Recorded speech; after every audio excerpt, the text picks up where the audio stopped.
and welcome to today's segment of The Power of Money. I'm your host, Michelle Graves, and as always, over the last 20 plus years, I've been committed to educating my viewers on how to thrive and even do great when everybody else is not doing so great.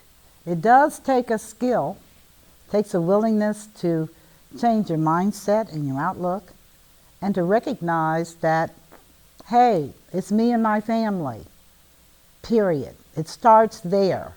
Starts with you as an individual, but ultimately it extends to your family. That's right, your family. Everybody's doing family reunions during the summer, at least in the African American culture, because coming out of slavery, we didn't know who was what and what was who. Now, I know that among white people that came over here, they came over here by choice. They couldn't get into the United States unless they had someone to vouch for their character. And so the necessity of a family reunion with that particular culture is not as significant as with African Americans. But the importance of family, particularly when we're having an economic crisis, which we're having right now, I don't care what the media is telling you. You should know by now, they're not telling you nothing. It's TV candy, okay? And the sooner you divorce yourself from that and begin to really invest and watch documentaries and reports and things globally, because thanks to internet, we can watch anything and we're on target. This is the problem we're having right now with Persia, Iran in modern day terms. They've been around for 3,000 years, so I guess they can call themselves whatever they want. And for the record, the Bible certainly talks about Persia, and it wasn't a good story. King Nebuchadnezzar and others, okay, they were some bad mamma jammas. One of the things about Persia is they don't start it. That's not their character. Alexander the Great talked about. They don't start it, but they finish it. These are from the people that invented the game of chess. Now, I love chess, but you don't randomly do chess. You better think through your strategies. You're not required to make a move until it works for you, or you missed a piece and now you see it. We learned in the United States checkers. But remember, we're now engaged with a country that plays chess. So it's chess or checkers. And so we should not be surprised at anything they do, because again, in chess, it's not about speed, it's about execution. So they can piddle around for years, and they have. This whole thing we're dealing with now is 35 years in the making. Don't believe me? Like I said on other shows, thank God for internet. Thank God for Google. Thank God for ChatGPT, which is the artificial intelligence equivalent. You can find out whatever you want to find out. And it's very enlightening. And on televisions, as I tell people, watch StoryTV.com. Documentaries, they done dug up everything. And purpose of which is to educate you, therefore, as to be no man or woman's fool. Okay? Is that blunt? You don't need to be stupid today. It's not sexy, glamorous, nothing to be stupid. It does show that you are gullible and that you will be taken advantage of, which is why in this country scam activity is through the roof. Why? Because when you know everything, or think you do, you're prime meat for people to take advantage of you. And the scam situation over here is purely conscientiously by design to do exactly what they're doing. Take all your money not some, all, and create fear in your mind. And frankly, that's what's going on, period. So today's segment, which is my concluding show on my 4-part series on how to thrive in this economy through the storm. I wrote a book about it, as I told you all. I wrote the book 2 years ago. I never put it in hardback. Actually, I wrote it for myself because I wanted to see if my prophetic assumptions would hold through. And you know what, viewers? It's right on target. No surprises here. The most recent information had to deal with them coming after our water supply. And those were, no kidding, it's too convenient not to. I mean, it is. It's too convenient. And their accessibility is even more convenient. And the grid is next, because nobody knows where electricity comes from. Nobody knows where it goes. It's circular. But we do know that interruptions can create major shutdowns, since we're all tied into this together. So I said to people, get a generator. Get one that's solar dependent. Okay, do your research. That's all on computer. I don't have the computer. Then get to the public library. They have a library everywhere. I love libraries.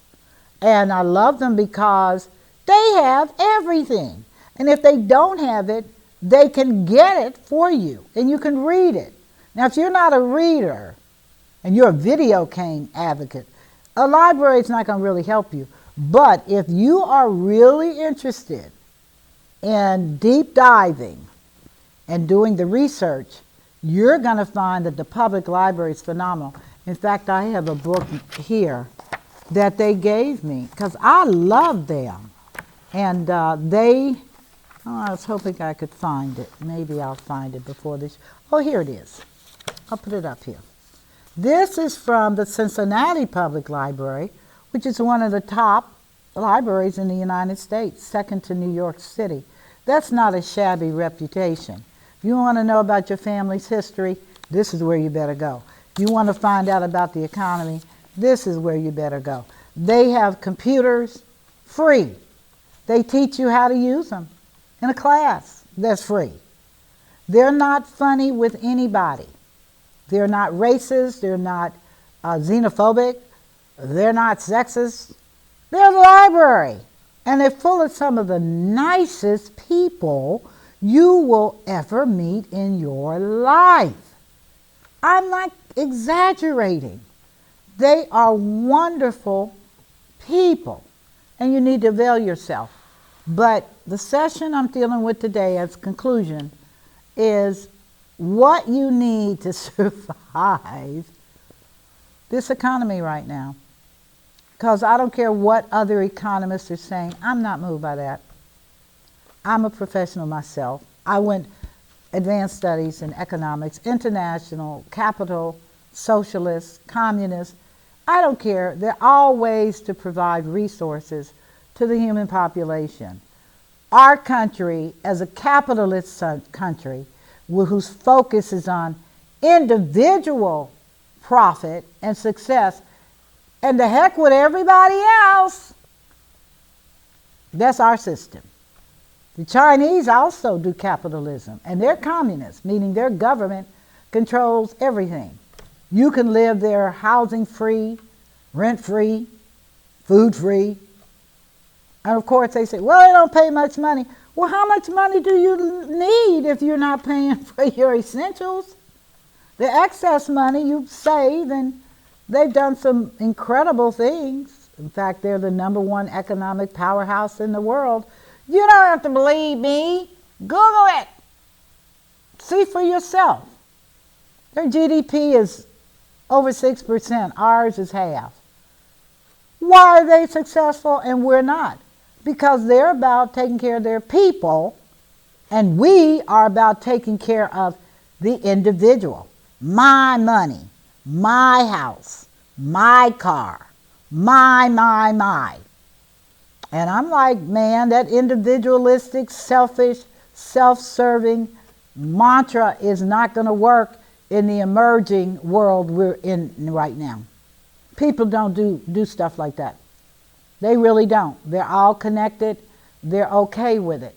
Why aren't we okay with it? Really? And that's what I'm going to talk about in terms of how to get through this. How long is this going to be? My honest opinion is that when it gets right, it'll be right. But we're in for a long, long ride. So don't get comfortable because it's not like that. Okay, don't get comfortable because it's not going anywhere. But how do I know we're in a recession? Fellow economists, grow up.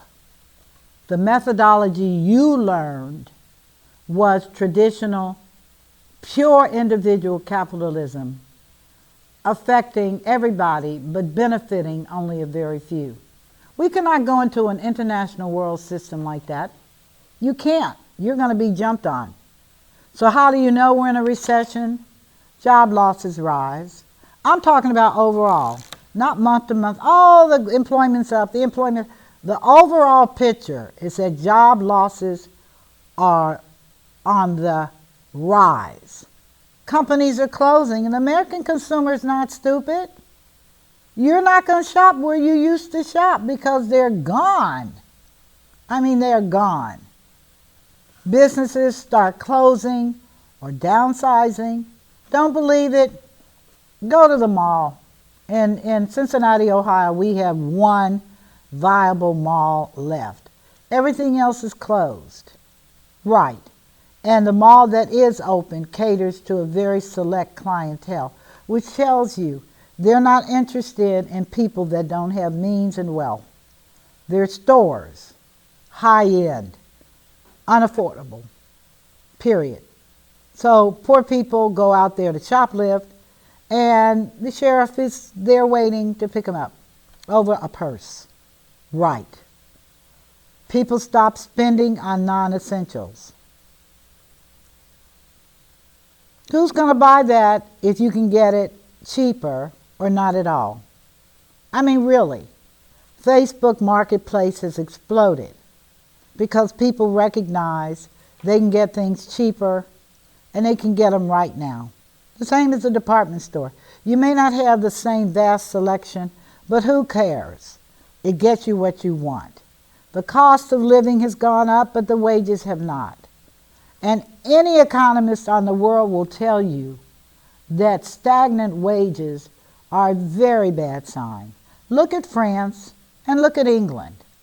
Not that they're great examples to look at because the French are just, let me tell you, when Africa, which was French land, began to cut off those relationships, I knew then, I said, you all aren't going to make it because you don't produce anything. You don't have any resources.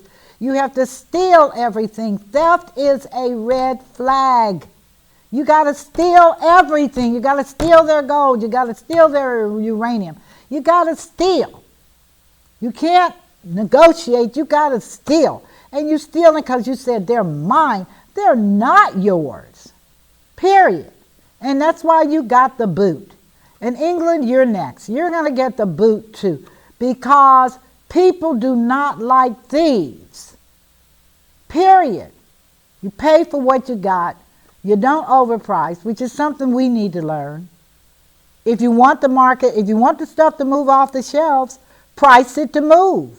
That's what Walmart did. Price it to move. And it'll move fast. The stock market dips. Well, we know right now, up, and then down, up, and people are euphoric and, oh, we're going to make a lot of money. Okay, and what if it dips? Well, if it dips, I'm just going to move my stuff into bitcoins or gold.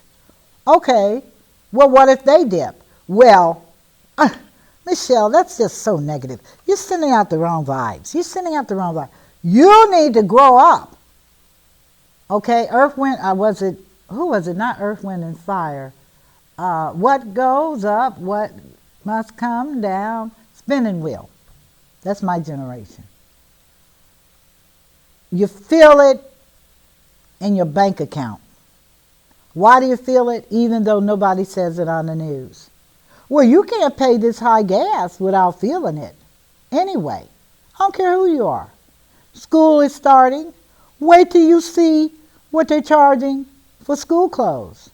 You would hope your child is in a school where they have uniforms, and you can get those uniforms affordably, preferably free if you watch Marketplaces, some of the others. But I was looking at one of the flyers that was sent to me. I don't have children, they're grown. I have grandchildren, and I don't put money into food, but they're giving coupons to incentivize you to spend money.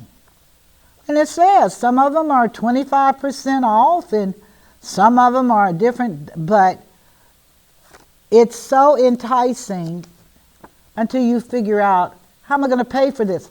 Well, they make it simple because you get a card, period. And if you don't have a card, you apply for a card. You'll be approved. They need the money. They're not unclear. And the only source for the money is you.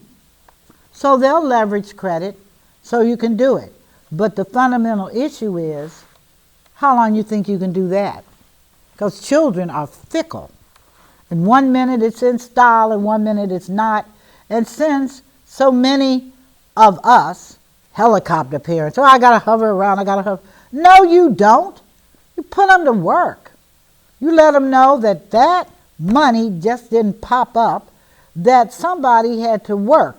Even manufacturing involves work, hard work. All you got to do is spend time overseas and see how hard they work for their money, period. And their children wear uniforms. Their children are not running around looking like fashion plate. For what? They grow too fast. And then you're out. And they did not have thrift stores over there. No, they did not. So, again, why do I say recession? Because it's temporary. A long-term economic collapse is several years where everything is lost. That was the Great Depression. Some would argue 2008, which was the housing collapse. Mortgage, derivatives blew up. A lot of people lost jobs. A lot of people never recovered. But this is a little bit different where we are right now. And I say that because there are some skills that didn't exist the last time around. There are some that still are here.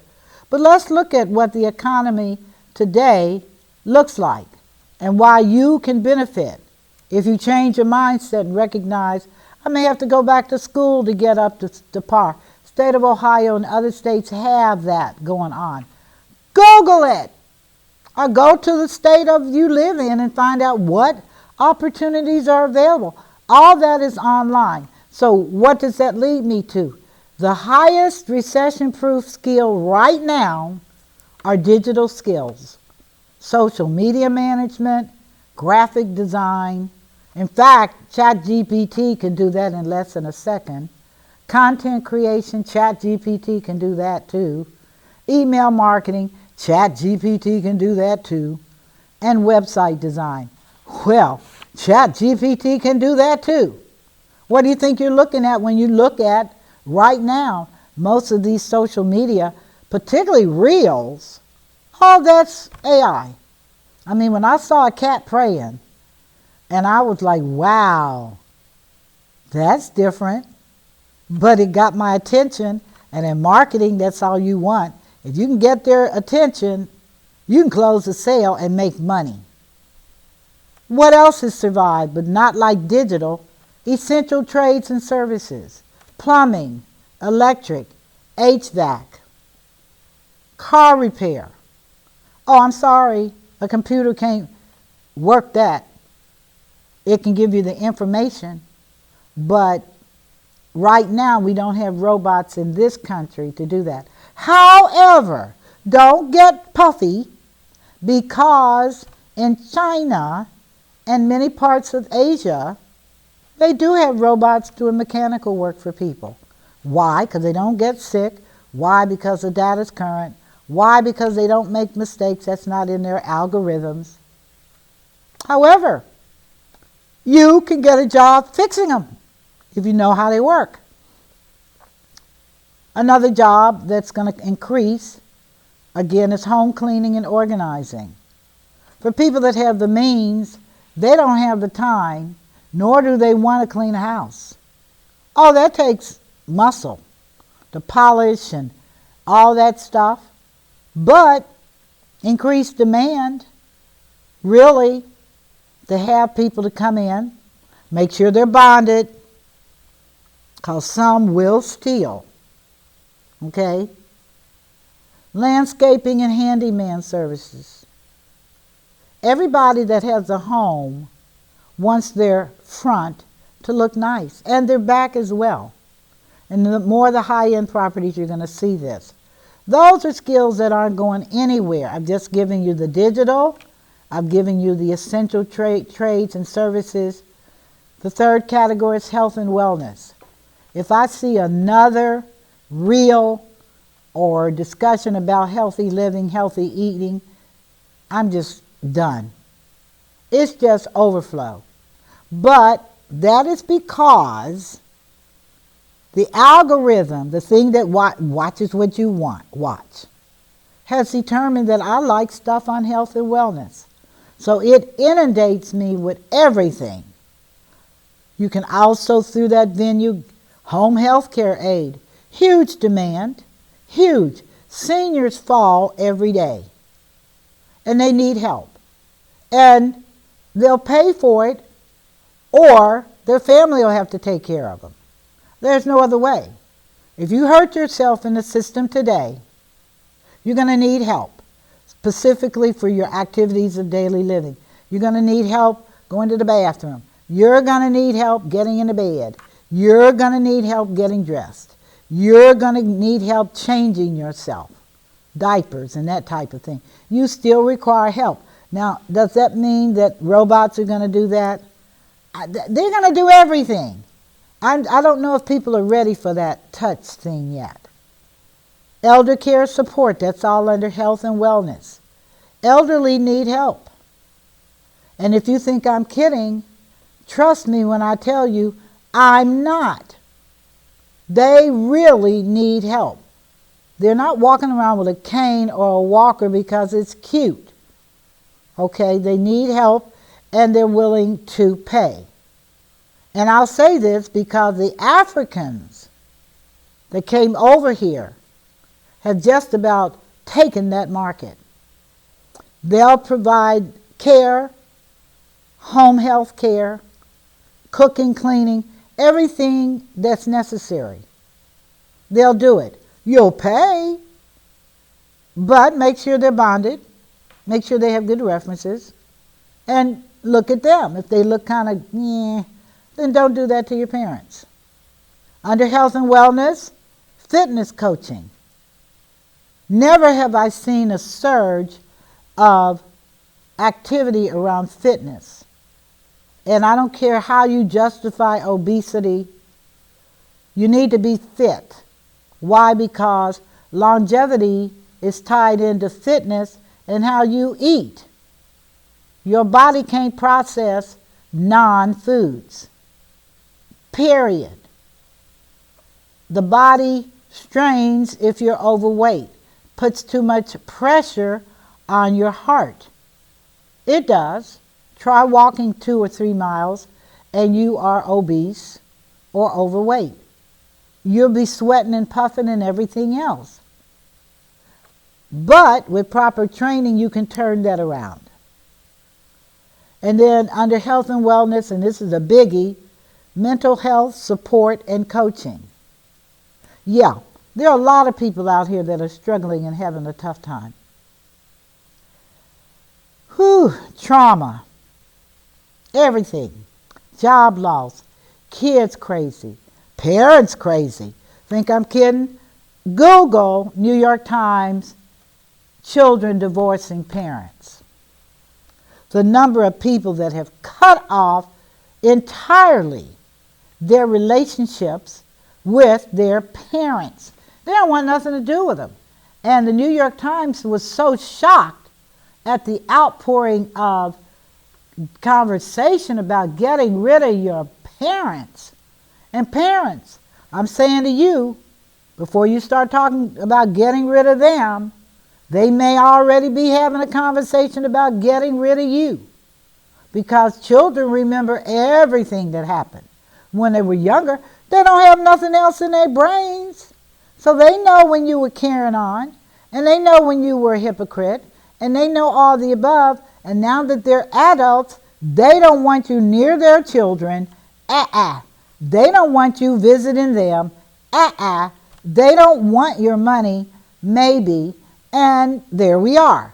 So again, if you go into college and go into psychology and want to major in health benefits, mental health benefits, trust me, if you're good, you will have a book of business, because people today are off the chart. I mean, off the chart. And I don't want to get into anecdotes, but you all know I travel a lot. And I was in a train station where everybody had multicolored hair. That's your business. But they were doing things on the subway that were just unacceptable. For me, I do not believe in people showing physical affection with each other or with the same sex. I mean, it creates an environment that's not real friendly. And there was a lot going on. It was not one person. It was like I was the oddball. And I just said, has it come to this? Because the baby boomers, of which I'm one, we thought we had it going on with purple hair and hot pants and every kind of thing. And this generation, shoot, man, this is off the chart. So there's opportunity there, but you have to make it happen. Education and tutoring, remote tutoring, K through 12 and test prep. There are people making a ton of money doing that kind of work. I looked at it, that's why I wrote it down. Teaching software, tech skills, or finances. You would think with all of the internet applications that people could get that going on. But humans, for the most part, still desire human touch. How can you make money from home? That's point number 5. A virtual assistant. You can help a business person to organize their day because they're trying to sell. They'll have time. A virtual assistant. How do you become one? Google it. Ask ChatGPT, how do I become a virtual? It'll tell you in less than a second. You're like, oh my God. It'll even tell you how to implement if you ask. Freelance writing. E-commerce or reselling. Huge market. People have spent all their money on stuff and they want their money back, or some of it. If you think I'm kidding, go to Poshmark, go to RealReal, go to Facebook Marketplace, go to Vintage, go to K-pop, go to all these different applications where you can, in fact, sell your stuff. And it just doesn't, eBay is classic, Etsy is classic. You can get stuff and resell it. You can get thrift items from a thrift store and sell it and make money. Why? Because if you go to any thrift stores, they are busy. I mean, they're busy. And they're not busy with young people. They're busy with people my age. And I know what they're doing. They're buying and they're flipping. And it's easy to do. And yes, you pay a commission because viewers. Now come on. Some of you need to go back to kindergarten. This is America. Nobody does something for nothing unless they are the church or your family. And I don't know about the family anymore. You got to pay them if they cut the line. But my point is that there are venues available to allow you to do this. You can make it a team project and everybody brings the stuff they don't want, take pictures, post it, and see how long it takes to sell. Not that long if it's priced right. Why? Because America is conditioned to buy. If you offer credit card benefits, it'll go even faster. If you take Zelle and Cash App, it'll go even faster. You say, geez. And I'm like, what are you talking about, geez? America is programmed to spend money. And why stop them if you're trying to make money? But nobody's going to be out here doing something for nothing. That's one of the things that I tell people that are poor. I said, that's a habit you got to stop. Nobody's going to take care of you, even if their heart says they should. We live in a system that does not reward the other person for taking care of you. So take care of yourself. Again, take a couple of dollars and go to a thrift store and begin to look at things that other people would want to buy. Or, in my case, I go because I love to give gifts and to embellish things. And your junk may be just what I need to make a special arrangement for a senior who's feeling lonely, or doing a jacket or an outfit like what I have on now is a redo. Not the necklace. That's from my friend who's now deceased, but he specialized in rubber. And he repurposed all rubber to make jewelry and other things.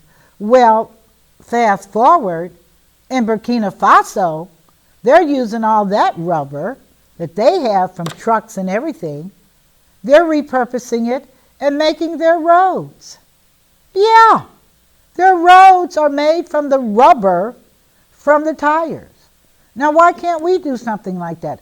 We're not going to do it because there's no money in it. Well, I would retread, but you got to go through too many hoops. Yeah, that's a problem. The government is too deep into your stuff. Versus in other emerging economies, the government is there to facilitate certain agendas. In this case, with that little country that's not poor, I thought they were for years. I mean, I did. But they're not poor. Not at all. So they pay everything with gold. And the Chinese are like, we'll take gold all day long. And they are, and that country is growing so fast, it's actually scary. But because they understand changing times. And they understand that you have to move with the flow, and you cannot be running around talking about, I can't do it. I'm wearing a necklace made out of a car tire. And it is fabulous. And the gentleman that did all this work crossed over. His heart did not hold, which is important. That's why in my earlier, I talked about health and wellness. Let me tell you something, people.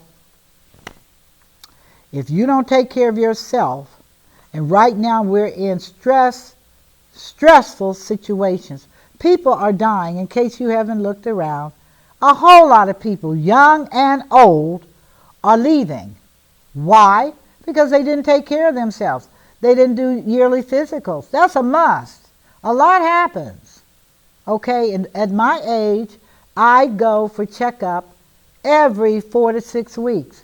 I'm not there more than 20 minutes, but I do get my blood pressure. I do get my blood draws. I do urine. And I have any conversation that's necessary to make sure I'm okay. Okay? It's covered under my Medicare, so it's no out-of-pocket for me, and that's something that you need to do, period. If you're 65 and over, you need to have a yearly physical. If your plan doesn't offer that, call me. I'll get you one that does. It's no big deal today because information is everywhere. This is what I'm trying to talk to these car insurance people which is you better step to the table. People are going to leave you. Well, if they leave me and they have an accident, look, trust me, they will. And trust me, there's no guarantee you will pay. So people are making careful decisions using internet to do that. So, my challenge in the remaining 20 minutes, I'm going to test you on reflecting on things you can do to prepare now when things get bad. I'll tell you another area that's very lucrative if you have the time. Single men do not cook. Fix their plates and charge them a plate for plate meals. The word will pass. Take the stuff to construction sites. Everybody's building. These men will spend money on your food if you can cook. If you can't, don't do it. You just mess up yourself. So, how do we get through this stuff? How do you learn from your experiences, even in a recession? What have I learned that's beyond a 9-to-5 job? The first thing you must engrave in your mind is spend with a purpose or regret with pain. Do not spend money just cause. Have lists. Stick them on your refrigerator. Look for sales. But do not spend just for the sake of spending. I don't know how alcoholics can afford to be alcoholics, if I might say. How do you spend that kind of money on a drink that you can buy the whole bottle for? But alcoholics are more than just drinkers. They're socialites. They like people. Drinking is a common interest. You go to a bar and you order alcohol and you talk. So they are spending with a purpose. But unfortunately, they're going to regret it when they get the bar tab.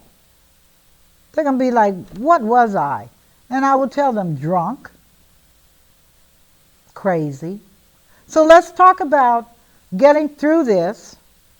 And I'm just going to simply say to you that at the first time in history, we're now at a point where community is more important than currency. Did you hear me?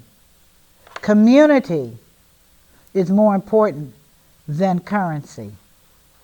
And it's the power of collective survival.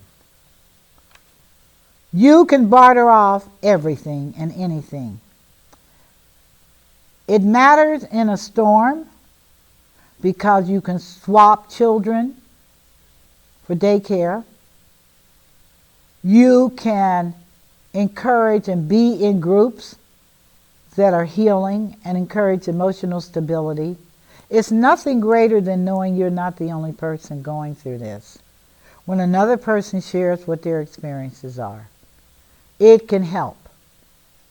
And again, you may not have cash, but your skills like babysitting, resume help, handyman help, or cooking hold power in a community context.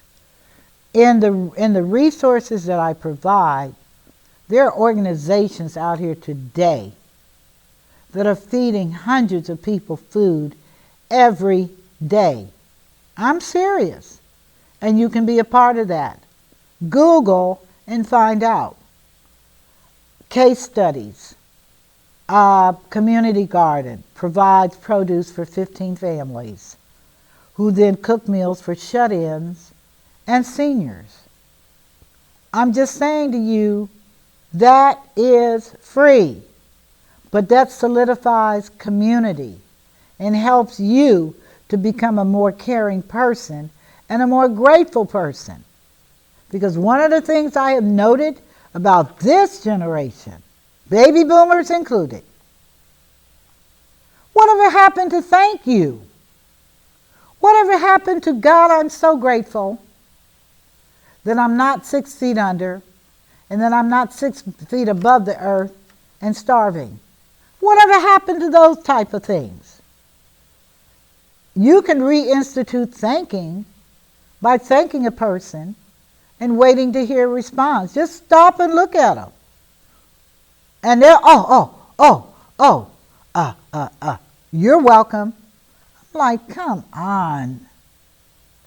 A church launches a monthly needs board where members anonymously post what they need and what they can offer. You just don't take. What can you give back? Or what can you play forward? Period. It's huge business. A thrift store business is huge.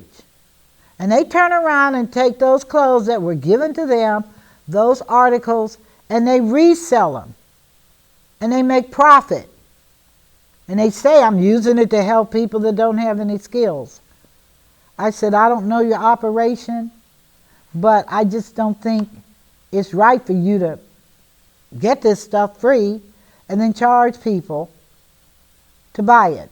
And I was reminded, and I stand corrected, because many of these nonprofits use that money to help people in need, help families that are having a tough time. So they're not just aggregating it for them. I mean it. The Catholic Church is a great example. There's St. Vincent de Paul and the other things they underwrite for poor people. Give to them. I do. I mean for real.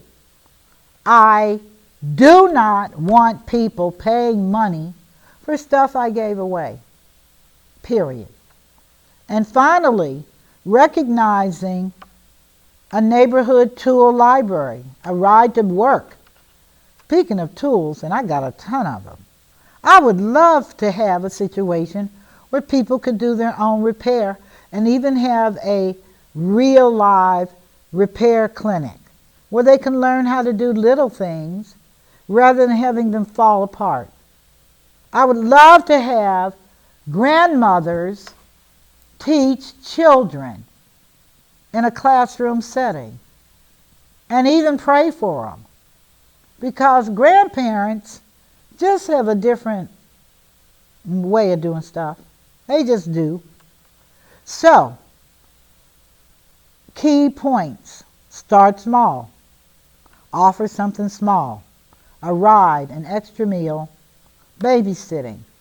Everybody needs a babysitter if they got children. Just to get a break. Okay? And they may not be able to pay you, but I would have something that they had to give up for me to do that. It may be a set of pins. I don't know. But there has to be, I'm giving this to you, you got to give this to me. People have got to learn that nobody's just giving away anything. It comes with an implicit understanding that you either play it forward and do somebody else good, or you play it backward to me and offer to take care of my mother who's at home with an illness. But give something. And if you're not inclined to give, then just know the spigot is going to dry up. Why? Because that's the way God said. Give, and it shall be given unto you. That's what he said. But you got to give first. Then it's given unto you. Bartering services. Oh my goodness. Design flyers or business cards in exchange for haircuts or car maintenance. And make sure they can maintain a car. If they don't know what they're doing, please don't do that to your car. Money is only one medium of exchange. One. It's not all things. You can do things for people. I was asked if I would barter my teaching skills on gardening for her pottery collection. And she is fabulous. But I'm fabulous in growing stuff. Okay? And so we worked it out. Another situation, I have a beautiful piece of art because I agreed to keep this girl's mother, who had Alzheimer's for a year, off and on. And I held true, and she held true. Her mother's gone now, but that is reciprocity, that's sharing. Host, it's another recommendation. Host resource sharing events, clothing swaps, food distributions, tool sharing drives, or skills workshop. There are so many people in your neighborhood that have skills, particularly elderly people. They may not necessarily have the skills, but they know how to get it done. Consider resource sharing. And then finally, partner with churches and nonprofits. They need help. They need help bad. And they are community hubs. Plug in and multiply efforts. So my question to you, in the remaining time we have, number one, list 3 people in your organization, in your life you could reach out to help, and 3 people that can help you. Then write 1 action you'll take to generate their support. Now I will tell you right now, writing this so refreshed my thinking that I am moving forward in partnership with a woman I never thought she had these skills. And we're going to do grandparents tutoring children. We are. I don't know the details. I don't have to know. I got a person that works with children every day as a school teacher, first graders. I got a ton of elderly women and a few men that do nothing but sit in front of the television and look at Let's Make a Deal. Well, I got a deal for you, and that is to make the older years of your life fruitful and prosperous. I want you to pour into the next generation, because data shows children learn better from grandparents. When's the last time you read a book to a child? They were thrilled. You're like, I can't believe it. Listen, parents don't have time to read sit in front of the TV or go on a video game or blah, blah, blah, blah, blah. But the human touch, which is so essential to their healthy growth patterns, is not there. So how do you fix it? You ask God to show you a way, and then when it's shown, you do it. You don't come up with excuses. You say, you know what? That's a great idea. And I'm going to pull together some of my friends from church otherwise, and we're going to do that. Okay? We're going to do it because we need it for ourselves, and the children need it. If they're a bad child, I can assure you that child's not getting much love. I mean, we don't want children growing up with love akin to hostility, called hostile love. I'll love you, but I'm just mad as heck that you're even here. You're like, well, excuse me, he didn't get here on his own, and he didn't ask to come here. And you're here, and well, it's father. Well, I have nothing to do with the father, because that's what you did. But I'm willing to help you to work through this. That's a more positive way than criticizing her or him. Because trust me, viewers, it's not getting anywhere. I'm not kidding you. The adults in many cases are worse than the children and the grandchildren. So we can begin small, and I'm content with small, but small coins build big kingdoms. Yeah, that's in my book. Small coins, big kingdoms. Start small. Have things in your pocket that would help you to grow. Now, there are a couple of other subjects that I'm not going to be able to touch at this point because debt has run out, time has run out, debt has not run out. I want to encourage you to collectively work together. I'm not for anything globally that encourages individual achievements. I'm not against you achieving individually, but when you make that your foundation and the basis of who you are and your mindset, then we're going to have a problem, because anything, viewers, that you are has nothing to do with you. I have to put it bluntly. You do not control the air you breathe. You do not. Stop breathing and see how long you will be around. That's a revelation. I don't own anything. Everything I own will be left to somebody else, and I will move on. I will transit into something else, good or bad. I won't be here. That's important. You will not be here. So only what you're doing now for people is going to matter. I care genuinely about children. I love children. I am so upset about this country's response to Mr. Epstein. And it's historical. Oh, we have not been the first time doing this. Why do you think Queen Victoria booted out the Browder clan from England, paid their fare, and they all in Kentucky and Tennessee? That whole clan. She wanted them to die because they slept with their kids. Do they still sleep with their kids? Yes. Are people still doing nasty things with their children? Yes. Why? Because nobody was there to protect the children. Nobody had the courage to say, oh, you're not going to do this. I don't know who you are. We're going to take you to the shed, and we're going to show you something. We didn't do it. So you got child marriages over here. Yes, you do. Ohio just changed the law. What's a 13-year-old girl married to an old man for? What can he do? What can she do? Come on, stop it. These are real human situations, and they're happening right now. Slavery is still real in Africa. Girls are still being trafficked.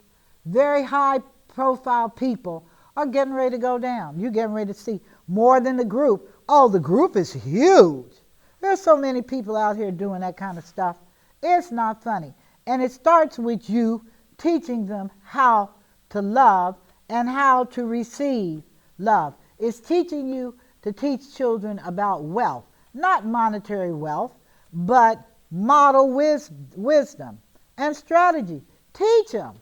My grandson is now 12. BJ. That's a bad dude. But I've been teaching him since he was teeny weeny. And his two brothers are too. And you can do the same thing. So don't push it off if they want to come over and see. I can't be by. Oh, the opportunity is right in front of you. You can teach them how to cook. You can teach them how to care. You can even teach them how to wash up and take care of themselves. All three of my grandsons love shea butter. They love black soap. I brought that stuff over from Africa from the time I spent, because that's what they've been using for a couple of thousand years. And they look pretty daggone good to me. And I use it. And I think I look pretty daggone good myself at 70. No wrinkles, no nothing. So we know that type of stuff. So now they're at an age where they don't even ask me where they can find shea butter. They know where to find it. They don't wash themselves up without using correct soap, not this crazy synthetic stuff that kills skin. They are on top of their lives. But somebody had to teach them. They just didn't pop up and learn. It's like I tell parents, stop cursing at your children, because one day they're going to curse at you, and they're going to be bigger than you. And there's nothing you can do. So let it be known early that profanity is for people that aren't very smart. No child wants to be categorized as stupid. So you teach them these things. You tell them whatever they need to say. They say it in plain English, or don't say it at all. Because people need to know the power of being quiet. Just be quiet. Okay?